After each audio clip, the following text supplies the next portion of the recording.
Quand j'appuie sur poster la vidéo YouTube, je jouis.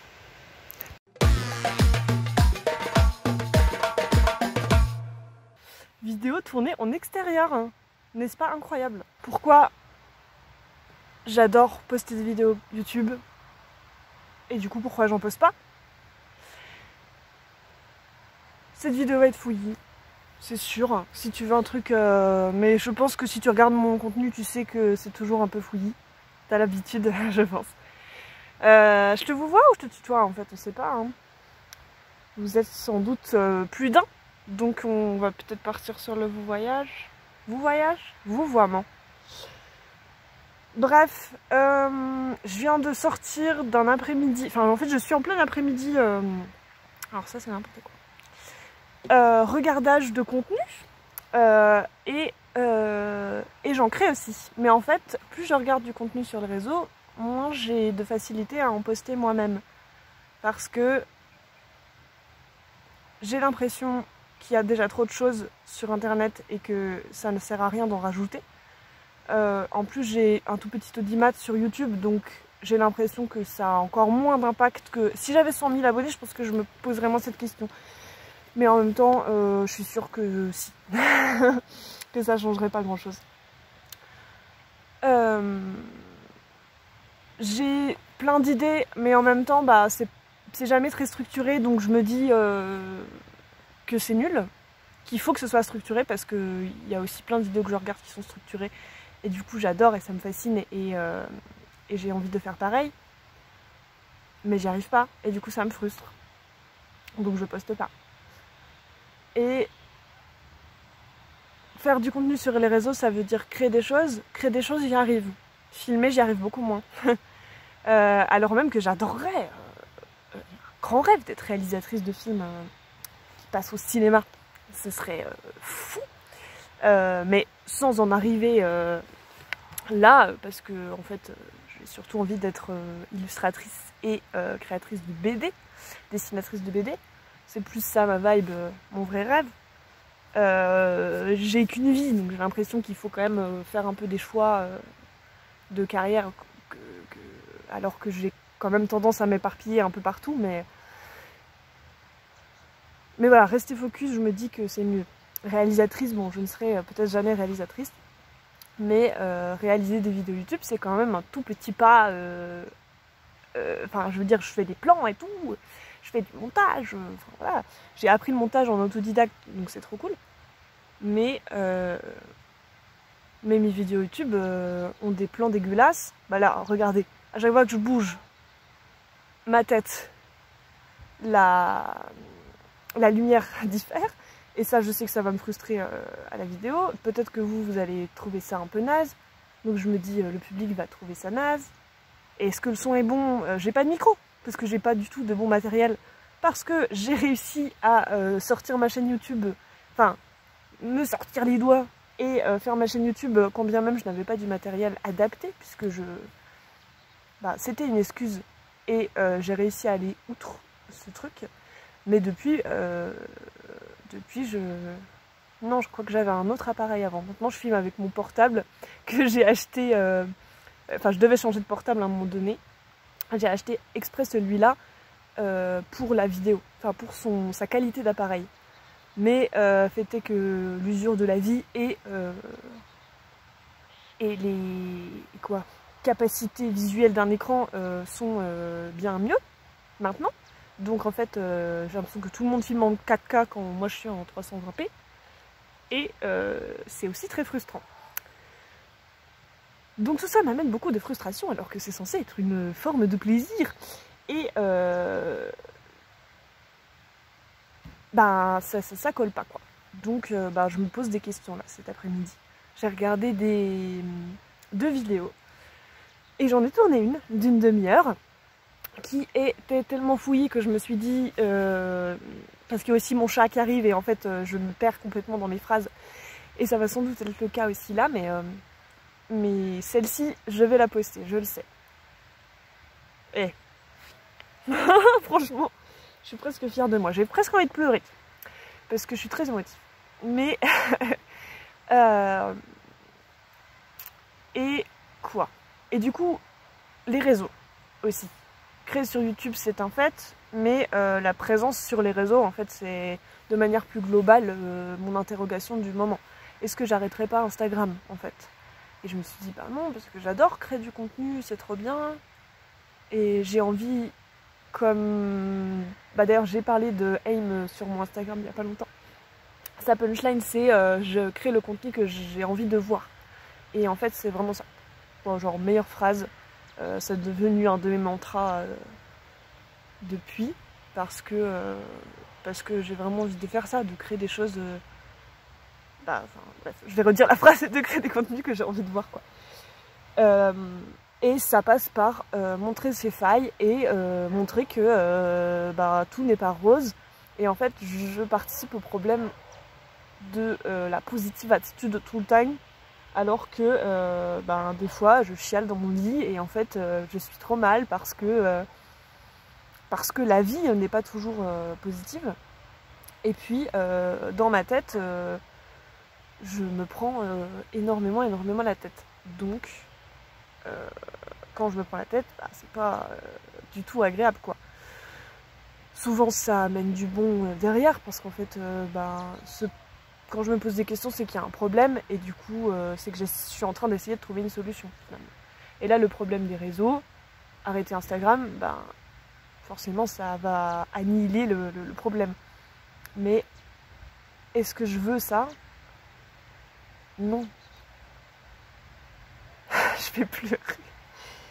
Ça fait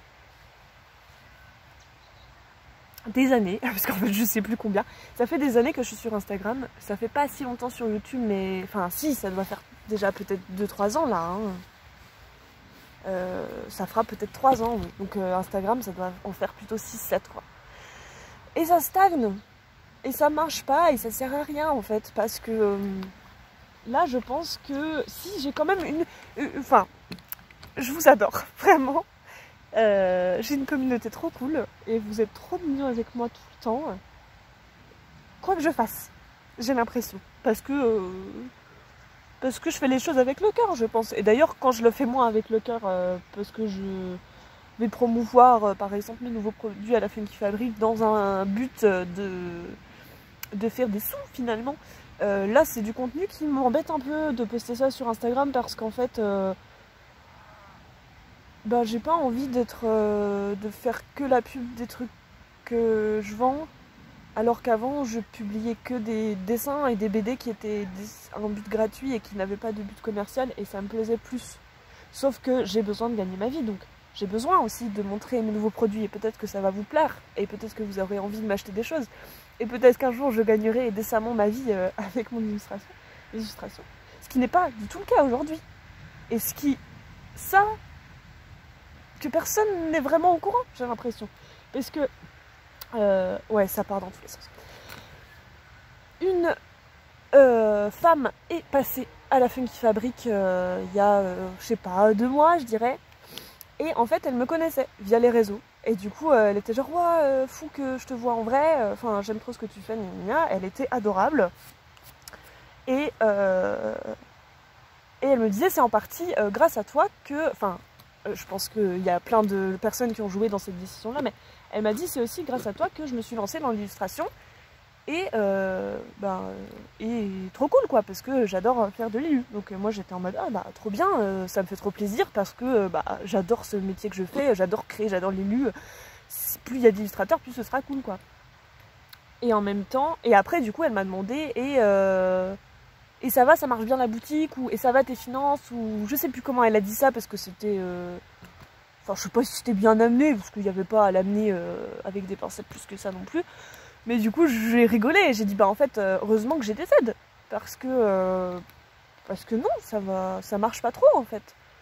Mais je m'en plains pas parce que au final, je kiffe ma vie, même si c'est un peu la galère financière depuis que j'ai commencé quoi. Mais en fait j'ai pas l'ambition d'être riche hein. Et du coup c'est pour ça je veux reparler de la vidéo de Marie Boiseau. Elle a fait une grande FAQ d'1h30 où elle parle de sa vie et il y a, je sais pas, 2 ans, je pense, elle avait fait une vidéo et elle disait qu'elle touchait le RSA et que c'était pas une honte en fait. Ouais, elle ne vit pas de sa passion pour l'instant et pareil, tout le monde pensait qu'elle vivait de sa passion parce que elle, pour le coup, elle avait, et là où elle avait, enfin, elle doit avoir plus maintenant, mais 10 000 abonnés sur Insta ou un truc comme ça, enfin, un chiffre assez conséquent. Et du coup, tout le monde pensait qu'elle gagnait bien sa vie, mais c'est pas parce que t'as 10 000 personnes que tu vends des trucs et que tu as des clients, ça n'a rien à voir.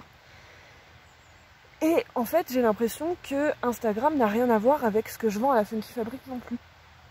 Parce que la plupart des gens qui vont venir à la Funky Fabric ne connaissent pas mon travail avant. Ou alors me connaissent parce qu'ils viennent du coup de façon régulière. Et là maintenant ça va faire plus d'1 an que j'y suis, donc les gens commencent à comprendre c'est qui les résidents de la Funky. Même s'il y a souvent plein de nouveaux clients d'ailleurs, ce qui est fascinant. Et ce qui est trop cool. Mais du coup, et les réseaux et la Funky Fabric n'ont pas forcément à être en lien en fait. Mon contenu sur internet et ce que je vends en termes de produits n'a pas à être la même chose aussi. Je me prends beaucoup la tête aussi sur... j'aimerais faire une vidéo à part entière sur l'art et l'artisanat. Et la différence entre les deux et pourquoi moi ça me prend la tête. Si ça t'intéresse ou pas d'ailleurs, parce que je le ferai peut-être quand même, mais si t'es motivé, envoie-moi de la motivation en commentaire, comme ça je bougerai peut-être les fesses. J'ai besoin j'ai besoin d'avoir de la motivation en fait. J'arrive pas à me la donner toute seule souvent. Et je suis sûre que tu es dans ce cas-là aussi. Et du coup, je reviens sur Marie Boiseau, parce que j'ai... non, elle disait qu'elle avait aussi la flemme et qu'elle n'était pas aussi productive que plein de personnes qu'elle voyait sur les réseaux. Et qu'elle culpabilisait beaucoup de ça, mais qu'en fait, pareil, elle était bien dans sa vie. Elle avait pas l'ambition d'être riche et de gagner 10K par mois, et c'est exactement la chose que je ressens aussi. De toute manière, il y a des artistes qui gagnent bien leur vie, mais c'est quand même pas forcément la majorité. Ou alors, en tout cas, c'est pas dans ma réalité actuelle. Et mais ça me va très bien. Je suis pas allée dans cette branche pour vendre des toiles à 100 000 euros, quoi. C'est pas du tout... Mais en fait, je sais même pas trop... Et comme disait Marie Oiseau, elle est venue dans ce secteur-là parce que c'est tout ce qu'elle sait faire. Je sais pas si...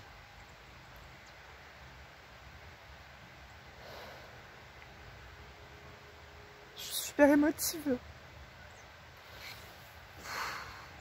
Je sais pas si c'est tout ce que je sais faire, parce qu'en fait, non, je sais quand même faire d'autres trucs. Je sais faire beaucoup de trucs créatifs, je pense. Et puis j'adore ça, en fait. Parce que j'adore aussi le contenu de Alicia Flippo. Je l'avais découvert. C'est une amie qui m'avait fait découvrir. Alors, une amie, je suis une patate cuite qui fait des illustrations, qui est trop cool. C'est une amie depuis... Enfin, on s'est rencontrés en études de design graphique. Et c'est trop bien ce qu'elle fait. Allez voir. C'est elle qui m'avait fait découvrir Alicia Flippo.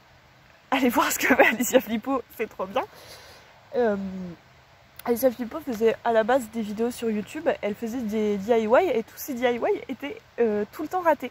Donc en fait elle s'en foutait de faire du contenu vraiment de montrer ses réussites, parce qu'à chaque fois c'était des échecs. Mais maintenant, et c'était devenu... elle avait... Enfin je pense qu'elle était obligée d'échouer pour que les gens aiment bien ses vidéos. Et des fois elle le disait genre ah mince là ça a marché, peut-être que vous allez moins aimer. Et en fait s'enfermer dans un... Enfin, ce que je voulais dire, c'est que Alicia Flippo, j'ai l'impression qu'elle est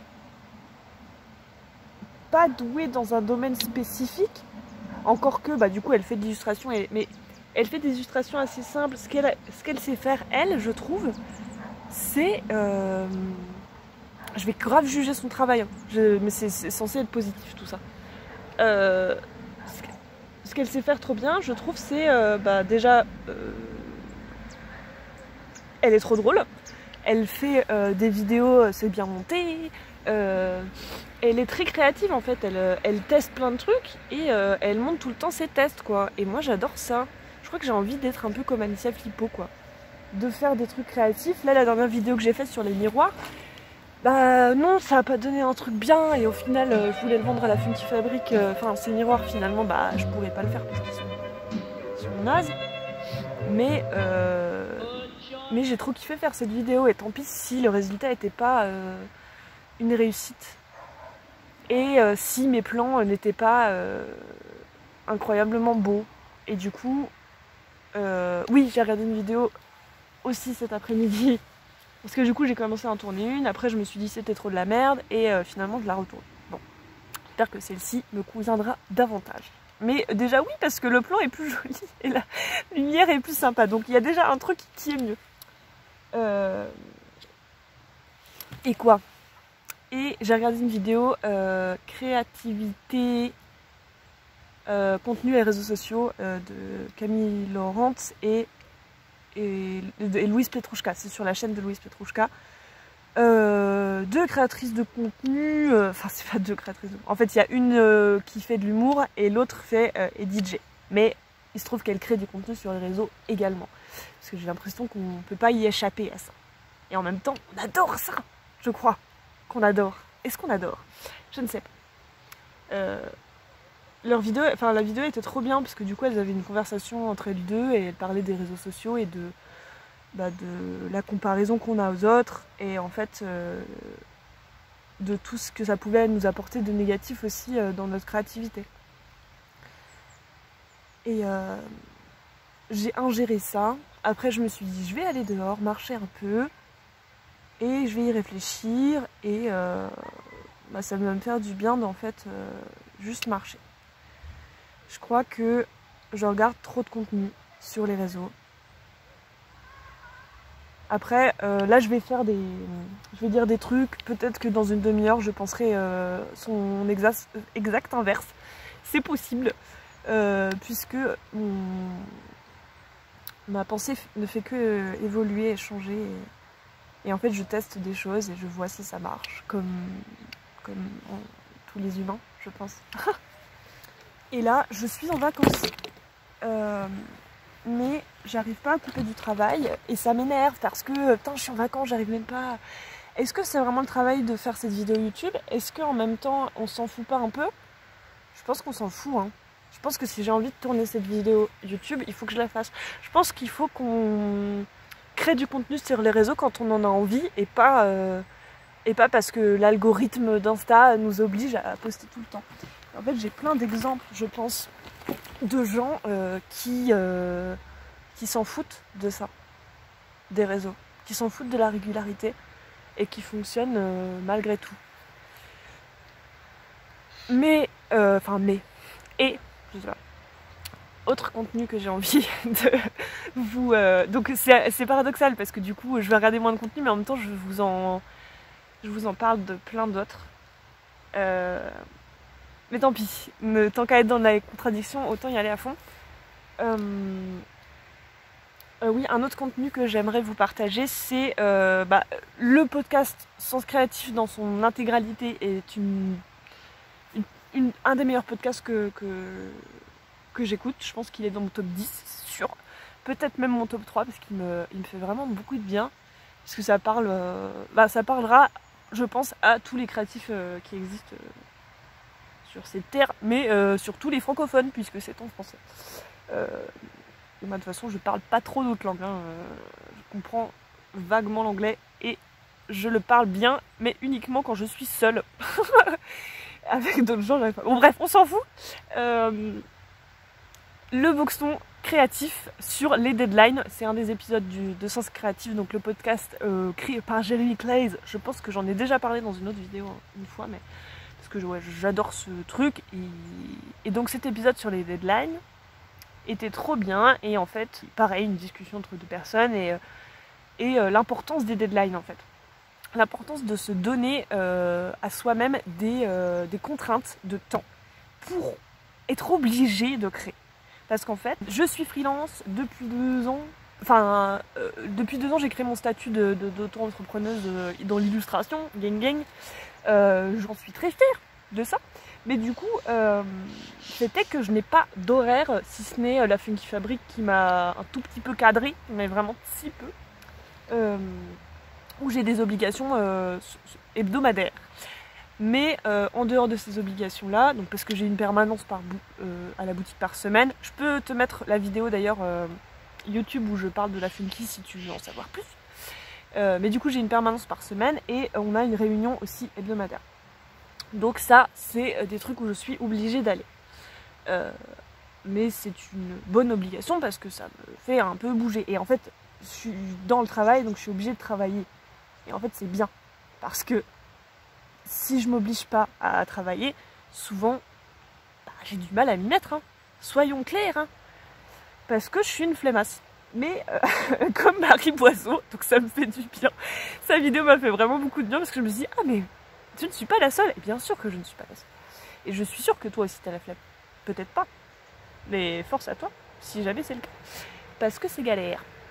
Et du coup, comme on voit sur les réseaux, même s'il y a plein de gens qui parlent de leurs faiblesses, de leurs difficultés, il y a quand même beaucoup plus de réussite et de regarder mon projet qui vient de sortir comme il est trop stylé. Et souvent on regarde ça quand on est comme une merde dans notre lit ou en gueule de bois un dimanche matin. Donc la comparaison avec la réussite des autres est d'autant plus dure à voir. Mais du coup, se mettre des deadlines. Enfin, du coup, j'aimerais bien faire une vidéo aussi pour parler du temps et des libertés qu'on a en tant qu'auto-entrepreneur qui est en fait des fois un putain de piège en fait. Voilà. Il n'y a pas du tout de conclusion, il n'y a rien.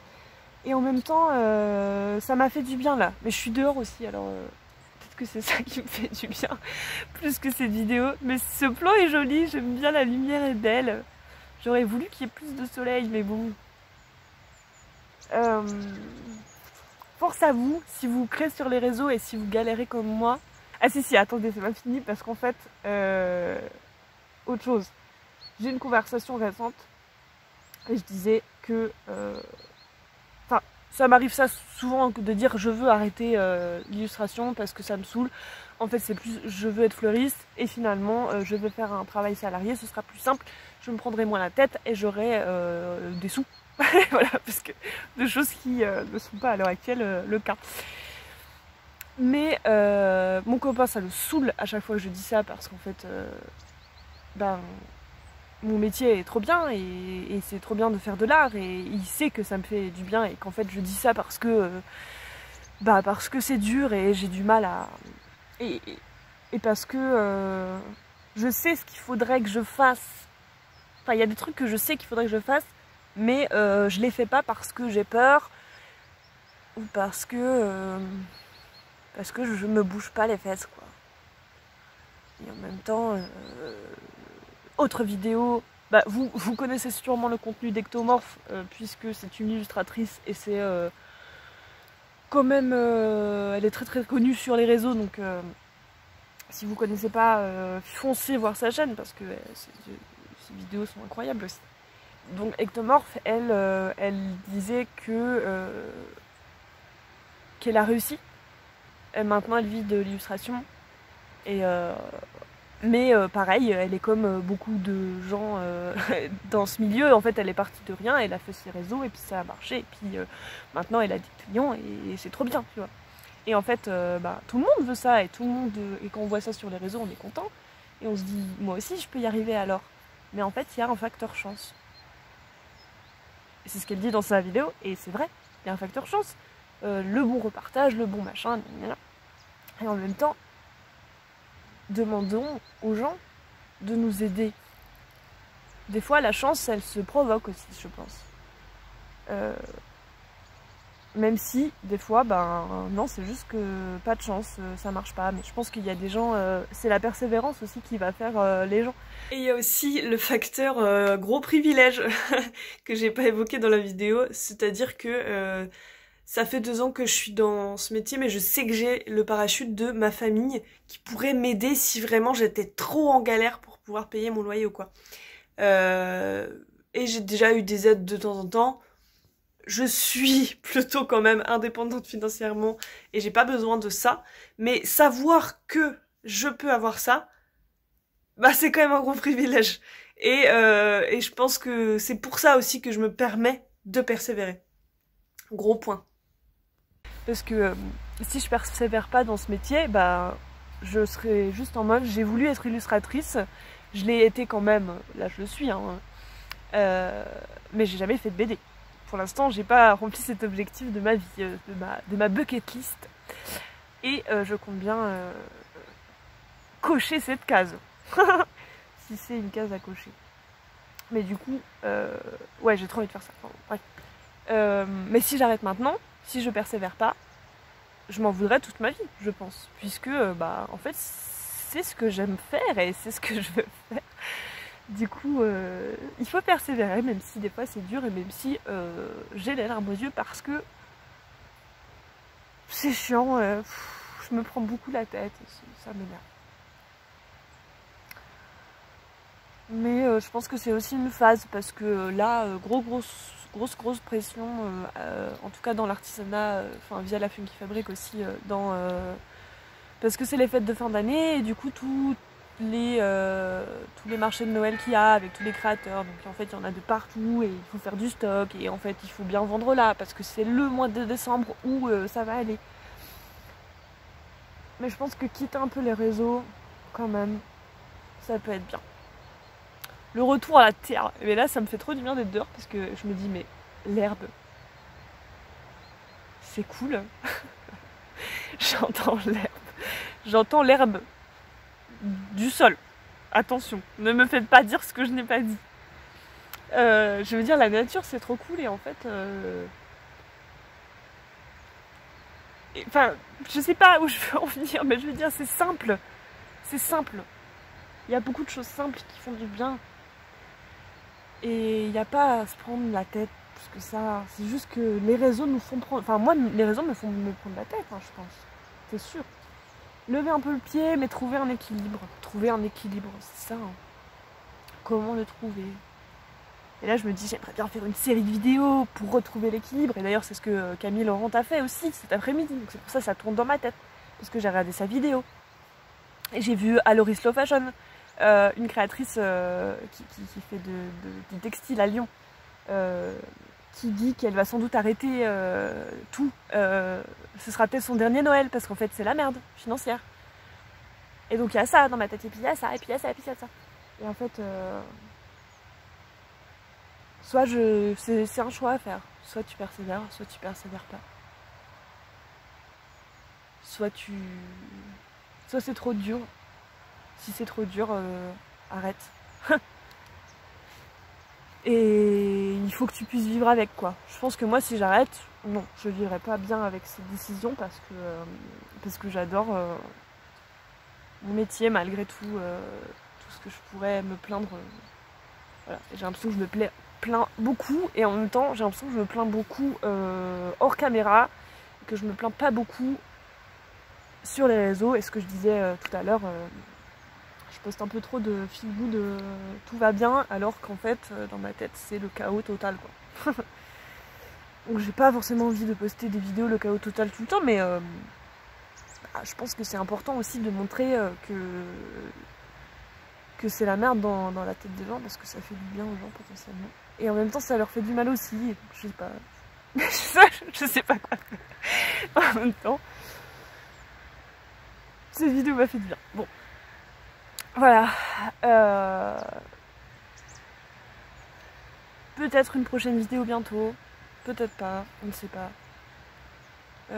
Pour le coup, je vais pas me mettre de deadline parce que j'ai aucune idée de la suite. Et en même temps, j'aurai pas trop le temps de réfléchir tout ce mois de décembre, je pense, parce que c'est les fêtes. Et parce que, oui, j'ai plein de marchés, et puis j'ai plein de nouveaux projets quand même que j'ai envie de mener à bien. Enfin, il y a beaucoup de choses que j'ai envie de faire, donc c'est bien, voilà. Et bien sûr, si vous voulez suivre mes actualités, vous pouvez quand même aller sur les réseaux et regarder mon contenu. J'ai aussi Patreon que j'aimerais qu'il y ait plus de gens dessus. On veut toujours plus que ce qu'on a. C'est ça le problème. Alors que ce que j'ai là, à l'heure actuelle, est trop bien. Se contenter de ce qu'on a déjà. Je pense que on va partir de là aussi. Bon, j'espère que vous ça va, que vous allez passer un bon mois de décembre. Je vous fais des poutous et puis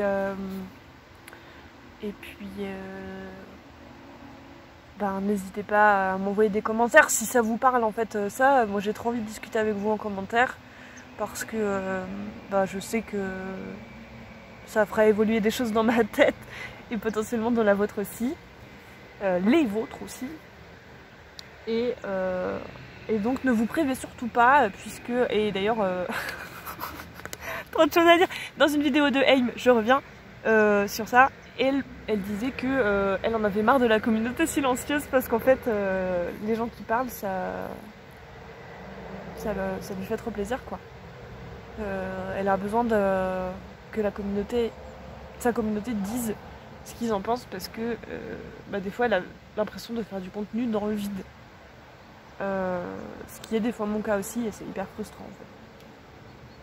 Donc n'hésitez pas à laisser un commentaire quand vous pensez à quelque chose, même un truc tout bête, franchement ça fait trop plaisir. Mais vous le savez déjà, ça sert à rien de le rappeler nécessairement, mais quand même rappelons-le. Voilà, au revoir, cette fois-ci c'est bon, je me casse parce que ça fait déjà 33 minutes et ça fait sans doute un peu moins parce que le montage, mais je pense que j'aurais pas monté grand chose non plus. Hein. Bon, allez, salut.